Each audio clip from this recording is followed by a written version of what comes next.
Let's get to the big story breakdown on this Tuesday morning. All eyes are on oil as well as stock futures, especially given the conflict in the Middle East and the deadline later this evening. We are coming off a jobs report that showed 178,000 jobs added in March, but that data has been whipsawing massively from month to month. Now, all eyes do turn to Thursday's PCE as well as Friday's CPI.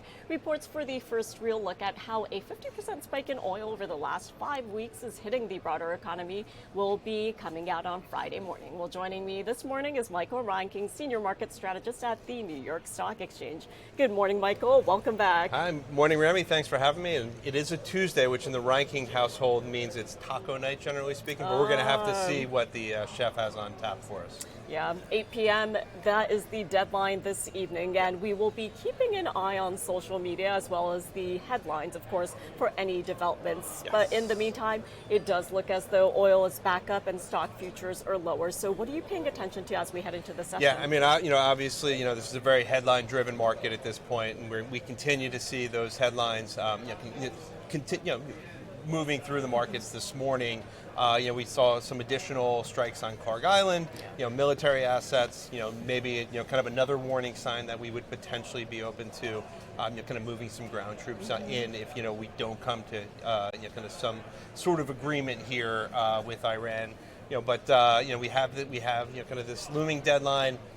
Market participants kind of really kind of just stuck, right? And we've seen kind of last week we saw that oversold bounce in the S&P 500 took us right back up into the 200, just under the 200-day moving average.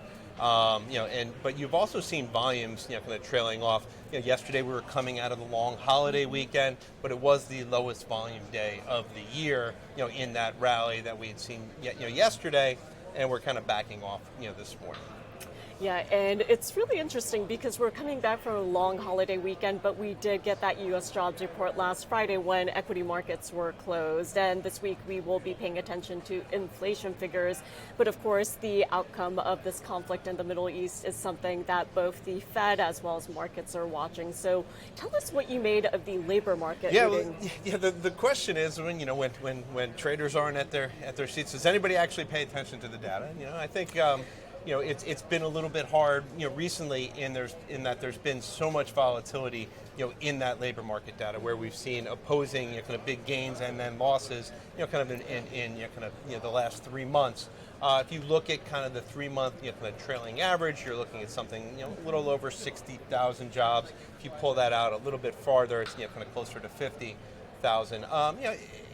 The report itself at first glance is sort of hawkish in nature, right? In that you have the Federal Reserve, which is looking at this kind of incoming inflationary impulse, and you're not seeing a big change in kind of the labor market where it kind of remain in this low fire environment.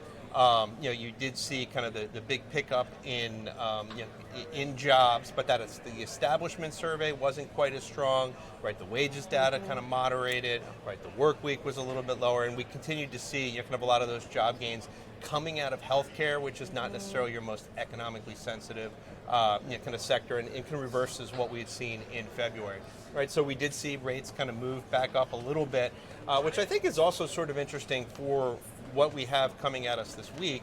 Or we have PCE, but that's really February data. So I think Friday's data, which is the March CPI data, is going to be pretty important. But in the next 3 days, we have Treasury auctions, 3, 10, and 30 years, right? With the backup that we've seen in yields, it'll be interesting to see how markets digest those auctions to see if you start to see kind of some real interest kind of with the backup in yields that we've seen over the last kind of month and a half.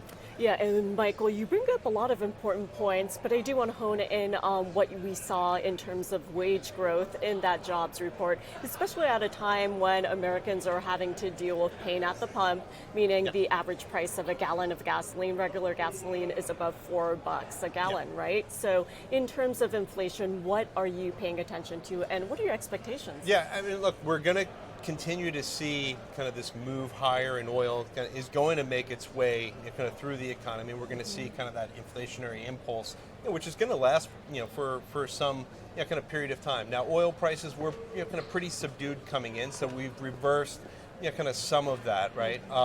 You have the hope that kind of the tax returns, as we are approaching kind of tax deadline, that'll also help to offset and kind of, help to offset kind of some of that pain at the pump.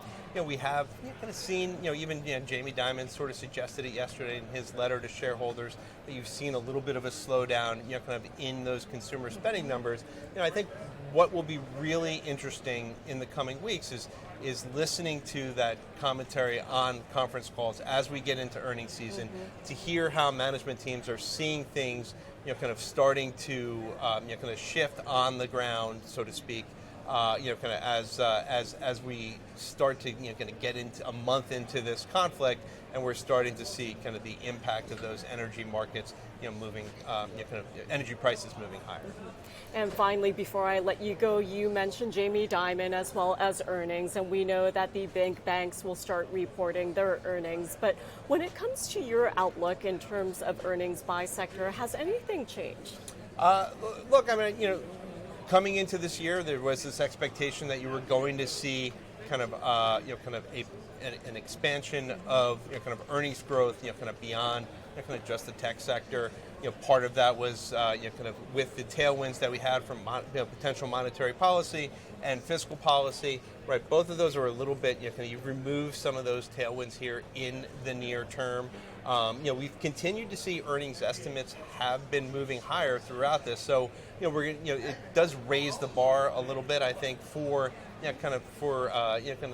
companies to come out and kind of reiterate that they feel comfortable in that guidance. But what we've also seen is that we're now almost 6 months into kind of some sideways trading, sideways to down trading kind of within markets, and what that does is also help to compress some of the valuations that had gotten stretched, right? So it's been kind of a correction via time, not necessarily price, right? Which is just helping kind of some of those kind of larger tech companies that have kind of that had started to get stretched from a valuation perspective, kind of get a little more a little more interesting. Well, Michael, we will have to leave it there for today, but a lot to watch in today's session as well as the next 12 hours. Right. So thank you so much for joining me. Thanks for having me. Thank you.